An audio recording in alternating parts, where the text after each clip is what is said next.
14 ఎన్నికల్లో TDP BJP కూటమికి Janasena party బయట నుంచి మద్దతు ఇచ్చింది సార్. ఆ తర్వాత 2018 కరెక్ట్గా ఇదే రోజు మార్చి 14న జరిగిన ఆవిర్భావ సభలో చాలా అగ్రెసివ్గా కామెంట్ చేశారు, కార్నర్ చేశారు తెలుగుదేశం పార్టీని. ఆ తర్వాత విడిగా పోటీ చేశారు, వైసీపీ అధికారంలోకి వచ్చింది.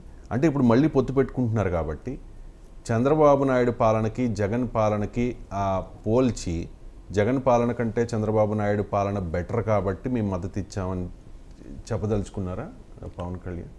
అది చెప్పారు కదా, ఇంకా చెప్పదలుచుకున్నారా? చెప్పినాకే చెప్పదలుచుకున్నారా అంటే పవన్ కళ్యాణ్ ఏం చెప్పాడు?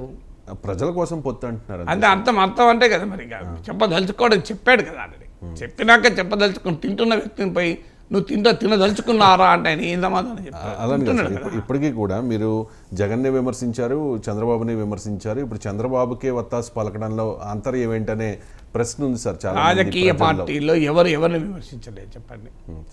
కేసీఆర్ను చంద్రబాబు విమర్శించలేదు, చంద్రబాబు కేసీఆర్ నుంచి ఇద్దరు కలవలేదా? మోడీని జగన్ విమర్శించలేదా? ఇప్పుడు విమర్శించిన ఆపేలేదా? షర్మిల జగన్ కొరకు జగనన్న వదిలిన బాణం అని పాదయాత్ర చేయలేదు, ఇప్పుడు జగన్ విమర్శించడం లేదా? మోడీ చంద్రబాబు నాయుడు విమర్శించలేదా? ఏటీఎం అని వాళ్ళు ఇప్పుడు కలవలేదా? అసలు దేశంలో ఏ రాజకీయ పార్టీ ఏ నాయకుని విమర్శించలేదు, ఏ పార్టీ విమర్శించలేదు, మళ్ళీ ఎవరు కలవలేదండి. ఒక పవన్ కళ్యాణ్ చేశాడు ఈ పాపం. ఒక పవన్ కళ్యాణ్ విషయానికి వచ్చే వరకే ప్రపంచంలోని అన్ని పాపాలు ఆయనే చేసినట్టు చెప్తారు. ఎందుకు? ఇది న్యాయం కాదు కదా.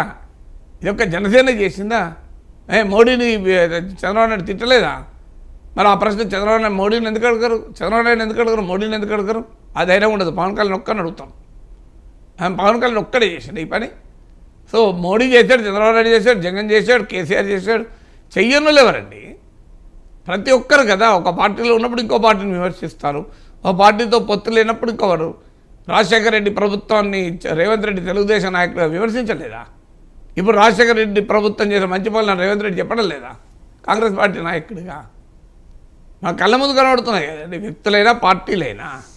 సో రాజకీయ పార్టీలు ఆయా వేదికలను బట్టి, ఆయా సందర్భాలను బట్టి, తాము రాజకీయాల్లో ఏ పార్టీలో ఉన్నదాన్ని బట్టి మాట్లాడుతూ ఉంటారు. ఇందులో కొత్త ఉన్నది. సో ఇందులో ఒక్క పవన్ కళ్యాణ్ ఒక్కడే చేసినట్టు ఇంకెవరు చేయనట్టు మాట్లాడితే న్యాయం కాదు కదా. ఇవాళ ఒక పార్టీలో ఉంటాడు, రేపు పొద్దున ఇంకో పార్టీలో చేరుతున్నాడు. ఈ పార్టీలో ఉన్నప్పుడు ఆ నాయకుని పొగుడతాడు, ఆ పార్టీలో ఉన్నప్పుడు ఆ నాయకుని పొగుడతాడు. ఈ పార్టీలో ఉన్నప్పుడు తిడతారు, ఆ పార్టీలో వితిన్ డేస్లో, మంత్స్లో, వీక్లో మారిపోతలేదా అండి టోను? సేమ్ డే పొద్దున సాయంత్రం మారుతుంటారు. మరి ఇక మళ్ళీ ఒక్క పవన్ కళ్యాణ్ అంటే ఎట్లా? న్యాయం కాదు కదా. రాజకీయాల్లో శాశ్వత మిత్రులు శాశ్వత శత్రువులు ఉండరంటారు కదా. అది ఒక్క పవన్ కళ్యాణ్కే కాదు కదండి, ఎవరికైనా అదే కదా. రాజకీయ ప్రయోజనాల కోసమే. అదే ఒక్క పవన్ కళ్యాణ్ ఒక్కడు మాత్రమే నేరం చేస్తాడు, ఘోరం చేస్తాడు. ఇక ఆయన ఒక్కడే అందరినీ అన్యాయం చేస్తాడు, మీతో అంతా మంచోళ్ళే. ఏం రాజకీయం అంటే అది? భారతీయ జనతా పార్టీ మీద మొదటి నుంచి ఒక ఆరోపణ ఉంది సార్, మతతత్వ పార్టీ అని చెప్పి. ఆ ముద్రను చెరుపుకునే ప్రయత్నం కూడా బహుశా భారతీయ జనతా పార్టీ చేయలే. ఇప్పుడు తెలుగుదేశం పార్టీ, జనసేన, బీజేపీ కలిసి కూటమిగా వెళుతున్న నేపథ్యంలో ఈ కూటమికి ముస్లింలు దూరం అయ్యే ప్రమాదం ఉందా?